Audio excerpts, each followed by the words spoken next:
Well, it was only a matter of time. With the release of the Honda Africa Twin, Honda surely had plans to release the Transalp, its smaller little cousin. Well, now it's official. Honda has brought back the 2023 Honda XL 750 Transalp. With Yamaha bringing out the extremely popular Yamaha Tenere 700, there was a lack of competition from Honda for the 700cc segment. Suzuki has the V-Strom, BMW has the GS, and Honda had the 1000cc Africa Twin, now 1100cc. The real question is, will this Transalp 750 come to the United States? It only came to the United States in 89 and 90 and performed so poorly that Honda never brought the Africa Twin here.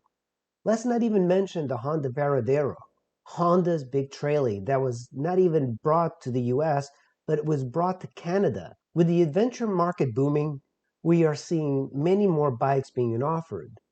But many bikes like the Tenere and Africa Twin are going back to the nostalgia roots and the competition of winning the Paris-Dakar to attract new buyers.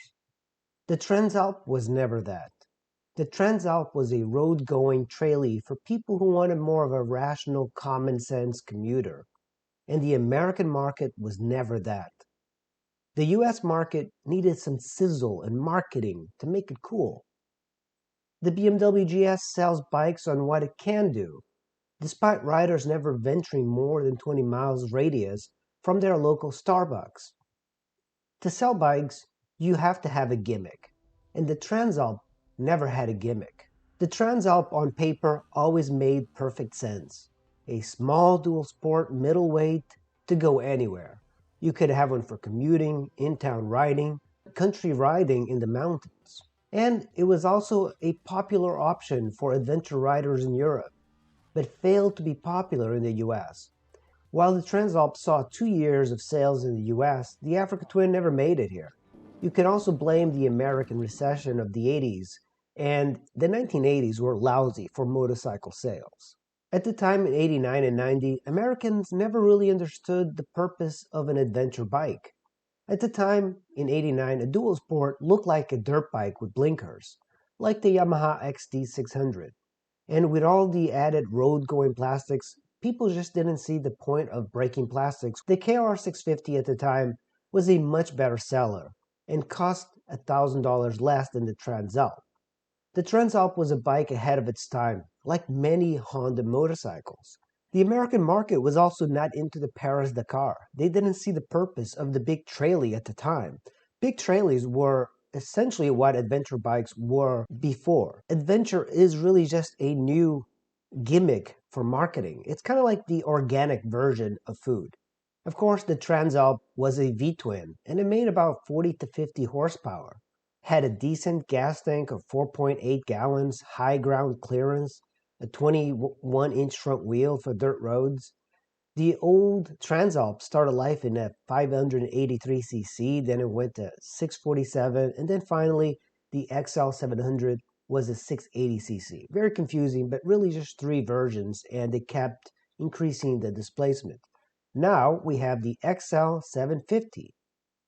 This new bike is a 755cc parallel twin engine, no longer the iconic V-twin.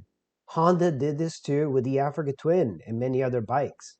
So all of Honda's bikes are going with the parallel twin style of engine. The new engine is also shared by the CB750 Hornet with a 270-degree crank and makes about 90 horsepower and 9,500 RPM, and about 55 pounds of torque at 7,250 RPMs. It also has all the new features, like throttle by wire. It's got a lower seat height than many adventure bikes, so this potentially could be a better bike than the Africa Twin for shorter riders. The seat height is 33.5 inches, making it one of the lowest seat heights of an adventure bike, with an optional seat making it 32 inches. And of course, the bike has got all the new electronics that adventure bikes and new bikes have, including dual modes, which has sport, standard, rain, gravel. And each mode has different configurations for engine management and limits the power depending on the conditions. It's got ABS, traction control, all that goody stuff. It's got a 5-inch digital screen that gives you 3 analog style of bars, and also has an interface for Honda to have smartphone voice controls, which works with Android phones, and it's not yet supported with Apple phones. Up front, you have inverted forks with 7.9 inches of travel. Rear suspension is 7.5 inches of travel. The Honda Africa Twin is a 9.1 inches of travel in the front, and the rear has got 8.7 inches of travel.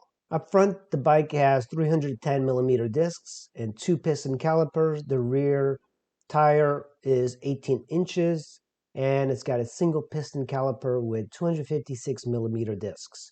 Time will tell if the Transalp will be a success. On paper, as per usual, it sounds great, but as of right now, it's only been confirmed in the European market. No talk of bringing it to the US. Generally, manufacturers will sell bikes for 1 to 2 years in Europe. If they succeed, they bring them to the North American market.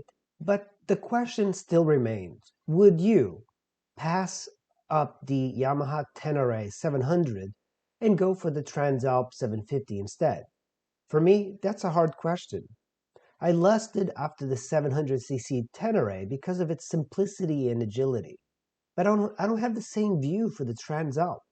For me, the Transalp was kind of like the Africa Twin Lite.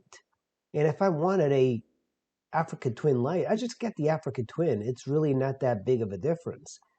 And I just get the Africa Twin over the Tenere 700, but then I still see the option of the Yamaha Tenere being a much better bike than this.